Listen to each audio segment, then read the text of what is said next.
Thanksgiving in a few minutes and then begin. I want you that are from out of town to know that you're a few blocks south of Trump Towers. And we're a few blocks north of Fox News. So we right in the middle of an era that we gonna deal with for the next 3.5 days. We are not here to play. Over these next 3 days, we intend to, in every area of our lives, health care to voting, police reform to mass incarceration, environment to gender inequality, education to our concerns about the culture. For the next 3 days, we have the brightest and the best in our community that will help us to formulate a strategy on how to deal with these things and come out of here with an action plan. You cannot act without a plan. That's right. But too many people plan and never act. That's right. I'm sick of conventions that all they do is convene and there's no action. I'm also sick of folk calling rallies and don't have a plan. We need a mixture of the two. And that is why we are having balance. If it does not lead to some substantive results, then your action and your tactics didn't work.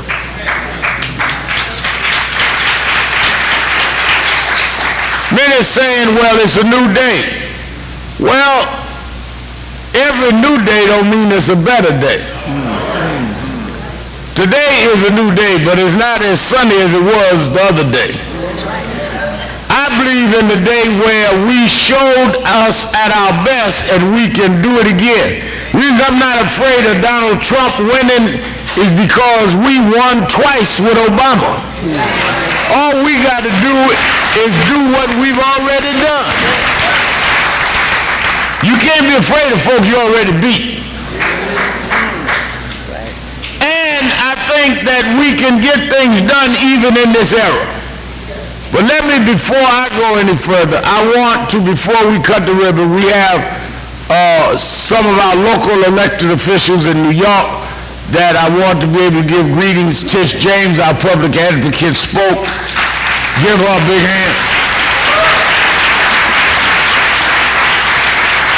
I'm glad that we have on the dais our national board member, Jennifer Jones Austin, head of the Federation of Pro-Fair Whites Organization, the Queen of Civil Rights, New York State Chair of the NAACP, National Board Member of the NAACP, Hazel Dukes.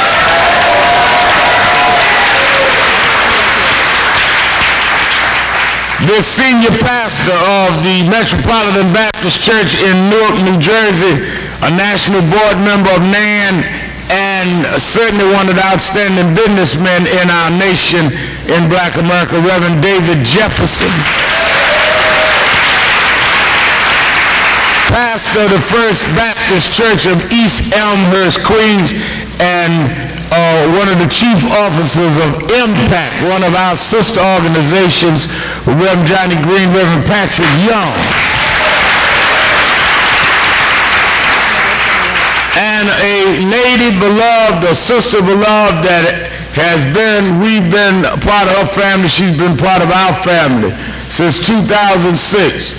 You fight for a lot of cases and a lot of people, and you never see them anymore.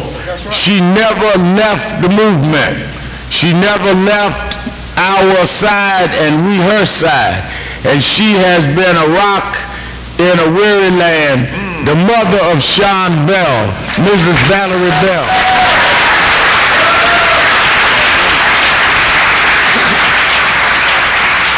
I want to hear a few words, and then I want to we have two Eric Attorney Generals here in the House today. We're going to hear from Eric number one, because I live under his jurisdiction, and I respect folk I live under their jurisdiction. But I want to start 26 years ago, March of 1991.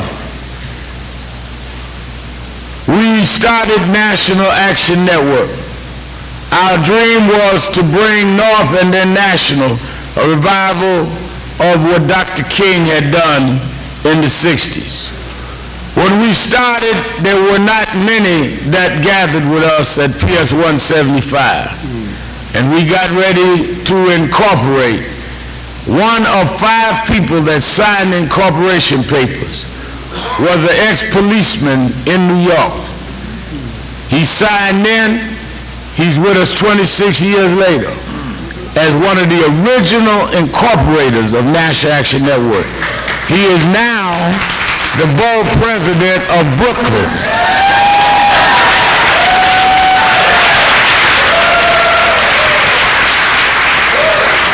Many of you didn't know that the Honorable Eric Adams was an original incorporator of National Action Network. Some of you out-of-towners didn't know he used to be a cop. But we have grown and come through many battles together. That's right. But he's one of the co-founders of this organization, and we communicate all the time and cover each other because he was there when nobody wanted to be with us. And as y'all can see, he got jealous of me losing weight, and he went Brooklyn, co-founder of National Action Network. Eric Adams. We're joined, I see a national board member come in from Cincinnati, Ohio, State Representative Alicia Reese. Give her a hand. I see some of our chapter leaders. The head of our Western region runs the Los Angeles office of National Action Network, Reverend K.W. Toulis. Head of Watts, California, stand up, Minister Mike. President of the San Diego chapter of National Action Network. He flew in, he takes, he like me, he takes Instagrams of himself on the plane. I guess he figured to go down, this is my last photo. Reverend Shane Harris from San Diego. If I'm missing chapter leaders,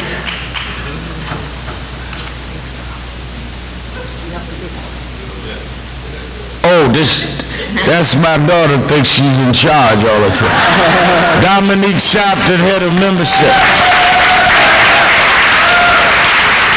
But let me do this. One of the things that we're most proud of, and as soon as we cut the ribbon, he will be speaking after we hear from our State Attorney General, is that we had a man that stood in the Justice Department and showed our children that they could operate with dignity and operate with competence and efficiency. And no one could say that everything he did, from dealing with voting protection to police reform to dealing with everyday issues of justice, was certainly a real addition to this country. But no one could ever quantify the pride he gave young African-American girls and boys that could look and say, I can be a lawyer. I can run the Justice Department. I don't have to look down and apologize. I can look up and be somebody. When Eric and I were growing up in Brooklyn, we used to boast about what we could do. But we live in an era where our children can show what they could do. The former Attorney General of the United States, Eric Holder. Come on up.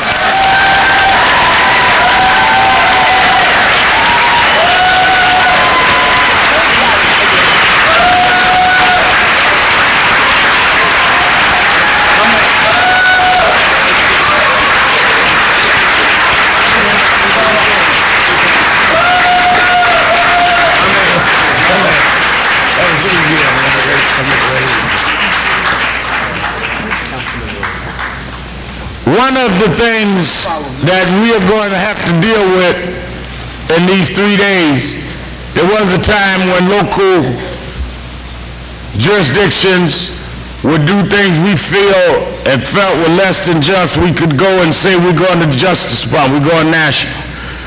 That does not seem like an option that will result in bearing fruit. Many of the 4 of us, 5 of us met with Attorney General Sessions. He was cordial, but that was about as far as that went.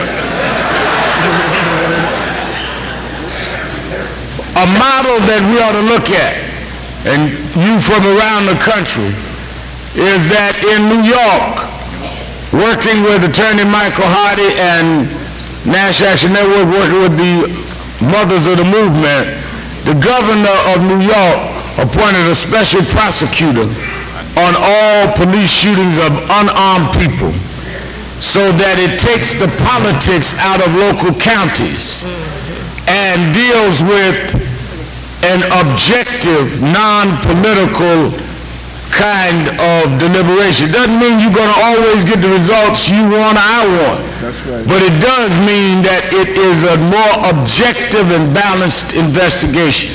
He appointed to that post the sitting state attorney general, who we all have known since he served in the legislature. He has been a worker, a social activist, a fairness representative as long as I've known him. He's been in the National Action Network as many times as anybody, and doesn't mind telling you when he disagrees, but does not mind telling others when he agrees. And before we cut the ribbon and hear from our Attorney General, I want us to hear from the New York State Attorney General, a national model as a special prosecutor that many of us are going to have to go home with, and we're going to have to localize our national fight. We can't stop fighting. Right. It's just that you're going to have to, it's like driving a 3-shift car, just shift your gears and go in your state, and this is the model to do it. New York State Attorney General Eric Snyderman.